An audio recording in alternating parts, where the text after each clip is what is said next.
নমস্কার, ইসিসিএন খবরে আপনাদের স্বাগত। আপনাদের সাথে আমি অন্তরা। বিস্তারিত খবরে যাবার আগে শুরুতেই হেডলাইন্স।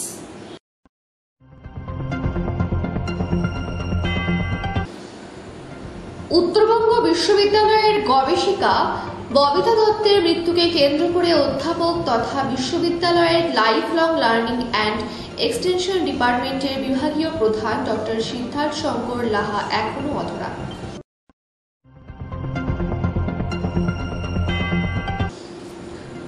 কন্টেইনার ট্রাকে লুকিয়ে নিয়ে যাওয়া হচ্ছিল গরু।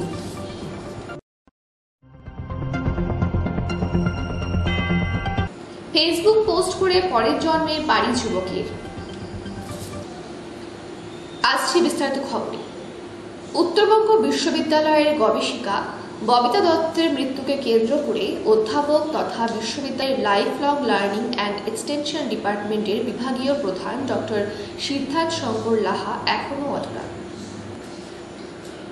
ঘটনার 10 দিন অতিক্রান্ত হয়ে গেলেও অভিযুক্ত অধ্যাপকের কোনো হদিশ নেই। যদিও বা বিশ্ববিদ্যালয়ের পক্ষ থেকে এই বিষয়ে প্রশাসনের ওপর কোনো প্রকার হস্তক্ষেপ নয়, তা প্রথমেই জানিয়ে দিয়েছিলেন উত্তরবঙ্গ বিশ্ববিদ্যালয়ের রেজিস্ট্রার দেবাশিস দত্ত। যদিও ঘটনার পর দীর্ঘ 10 দিন কেটে গেলেও অভিযুক্ত অধ্যাপক সিদ্ধার্থ শঙ্কর লাহার বিরুদ্ধে পুলিশ কোনো রকম ব্যবস্থা নেয়নি। তারই প্রতিবাদে অখিল ভারতীয় বিদ্যার্থী পরিষদের পক্ষ থেকে উত্তরবঙ্গ বিশ্ববিদ্যালয়ে 24 ঘন্টা ছাত্র ধর্মঘটে ডাক দেয়। এদিন উত্তরবঙ্গ বিশ্ববিদ্যালয়ের প্রাঙ্গণে এসে তালা বন্ধ করে দেয় এবিভিপির সমর্থকেরা। ফিনান্স ডিপার্টমেন্ট থেকে কর্মচারীদের বাইরে বের করে দেওয়া হয়। বিশ্ববিদ্যালয়ের পর মাটিগাড়া থানা ঘেরাও করে বিক্ষোভ দেখায় এবিভিপির কর্মী সমর্থকেরা। অভিযোগ, ঘটনার 10 দিন কেটে গেলেও শুধুমাত্র পুলিশ নিষ্ক্রিয়তার কারণে এখনো অধরা রয়েছে অভিযুক্ত অধ্যাপক। আমি বলি যে লাহার ব্যাপারে যে আমরা জানতে পারলাম সেটা হচ্ছে যে গার্জিয়ানের তরফ থেকে ববিতা দত্তের যে গার্জিয়ান তারা কমপ্লেন করেছে থানাতে।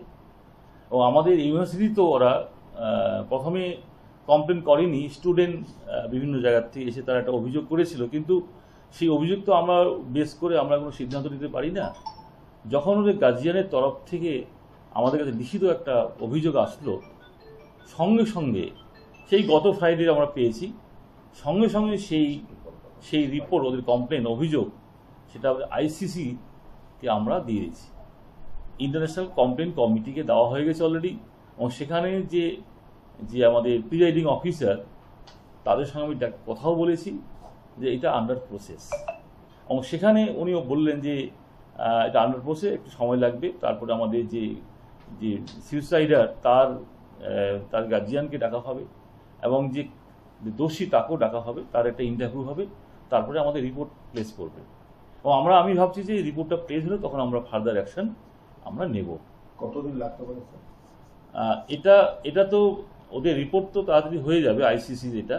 ফলে আমাদের যে দুজন যে গার্জিয়ান তরফ থেকে বা আমাদের যে দোষী তাদের যে ইন্টারভিউ, সেটা হয়তো তাদের উপর নির্ভর করে কতটুকু সময় লাগবে, কখন তারা আসবে, এইটা একটু হয়তো সময় লাগতে পারে।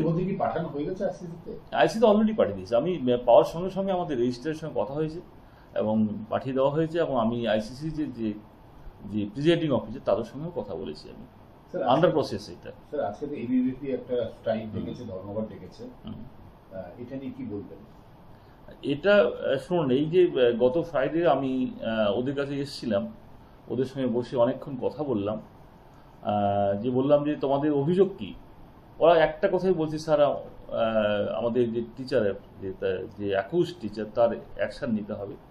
তখন আমি তাদের বোঝালাম যে আমরা কমপ্লেনটা পেয়েছি আমরা গার্জিয়ানের তরফ থেকে, সেটা অলরেডি আমরা আইসিসিকে আমরা প্লেস করেছি। সেটা আমি যে কনভেনার যে প্রিজাইডিং অফিসার তার সঙ্গে কথা বলেছি, সেটা অলরেডি আন্ডার প্রসেস, এবং সেখান থেকে আমাদের রিপোর্ট এসে গেলে আমরা কিন্তু কঠোর অ্যাকশন নেব যদি সে দোষী হন।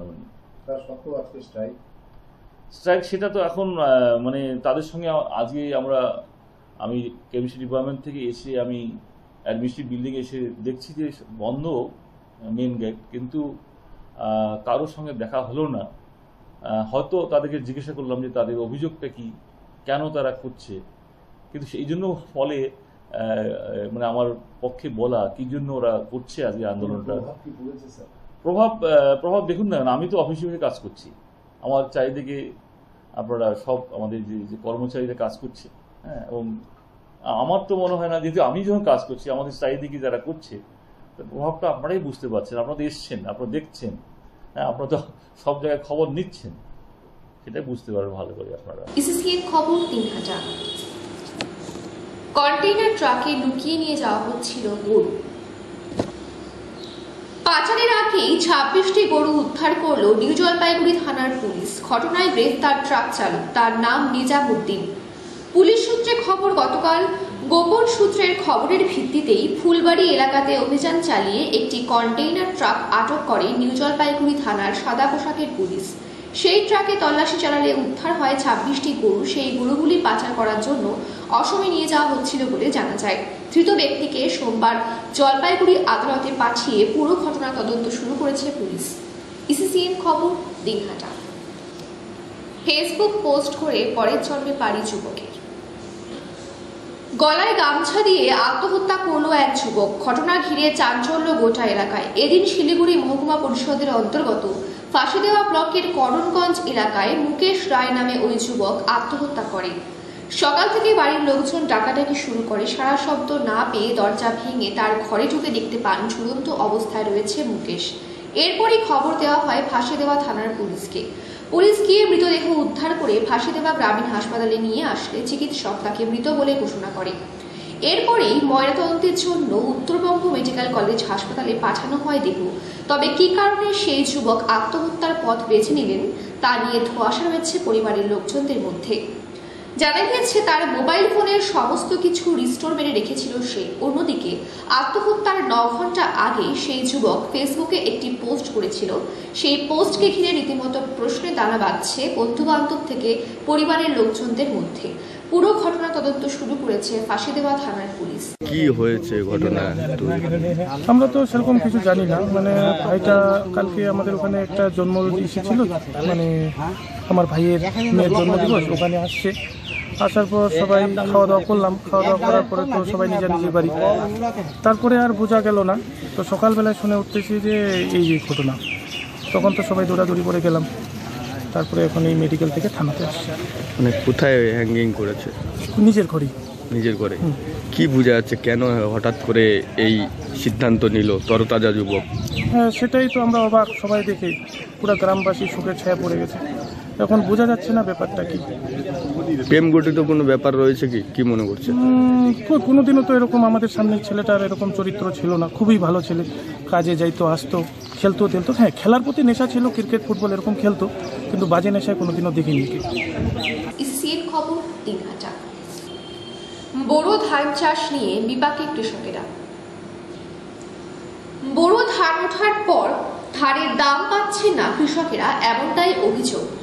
সারা ভারত সংযুক্ত কিষাণ সভার পক্ষ থেকে জানানো হয়েছে সরকার ন্যায্য মূল্যে ধান কেনা বন্ধ রেখেছে।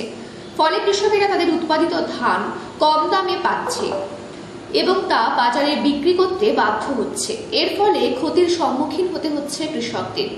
সারা ভারত সংযুক্ত কিষাণ সভার সম্পাদক শাহজাহান সর্দার জানান, অবিলম্বে কিষাণ মান্ডির মাধ্যমে সরকারকে কৃষকদের কাছ থেকে ন্যায্য মূল্যে ধান কিনতে হবে।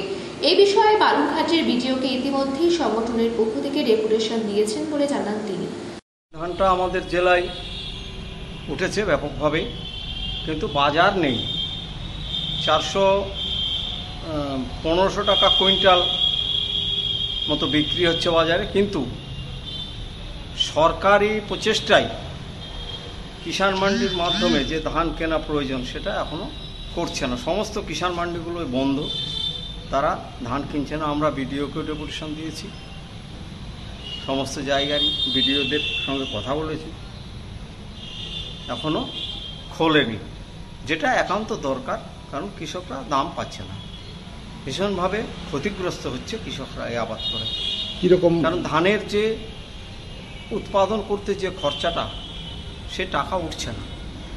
যেটা সরকারি রেট পেলে কিছুটা উঠতো, কিষাণ মান্ডিগুলো যদি কিনতো তাহলে ধানের দামটা কৃষকরা একটা ভালো পেত। আমরা চাই কিষাণ মান্ডিতে ধানগুলো সরকারি মাধ্যমে কেনা হোক, এটাই হচ্ছে আমাদের মূল দাবি। ইসিসিএন খবর দিনহাটা। রবিবার গভীর রাতে নাগরাকাটার কুর্তি চা বাগানের ফ্যাক্টরি লাইনে এক যুবককে পিটিয়ে নৃশংসভাবে খুন করার অভিযোগে সোমবার বেলা 12টা নাগাদ 5 জনকে গ্রেফতার করল নাগরাকাটা থানার পুলিশ। এই ঘটনায় গোটা এলাকায় চাঞ্চল্য ছড়িয়ে পড়েছে। পুলিশ সূত্রে জানা গিয়েছে, মৃত যুবকের নাম কিষান কুমার, বয়স 24 বছর।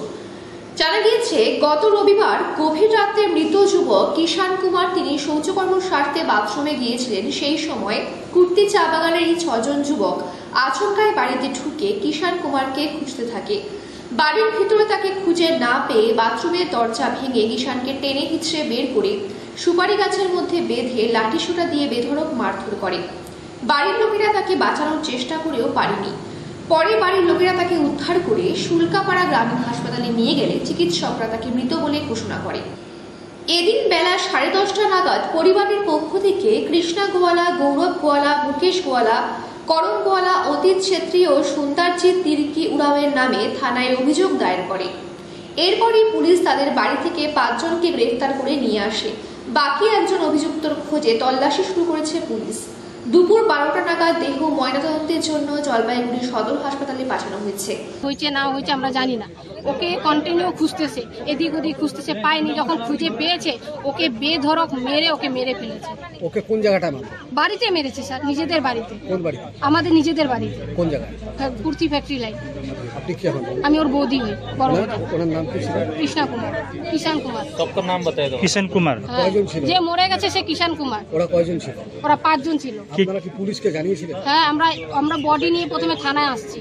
থানায় এসে স্যার বলছে যে ওকে আগে নিয়ে যাও হসপিটাল, তারপর আমরা হসপিটাল নিয়ে গেছি। কেন কি এইসব কেসের মধ্যে যতক্ষণ থানাতে হবে না ততক্ষণ ওরাও দেখবে না। যখন গেছি না স্যার, ঘরেই মরে গেছিল। হসপিটালে নিয়ে যেতে তোর বডি পুরো ঠান্ডা হয়ে গেছিল। আপনার নাম কি? জয়শ্রী বড়ুয়া। আচ্ছা, ইসিসিএন খবর দিনহাটা। ইসিসিএন খবর এখনকার মতো এই পর্যন্তই। আপনারা দেখতে থাকুন ইসিসিএন খবর সবার মাঝে সবার সাথে।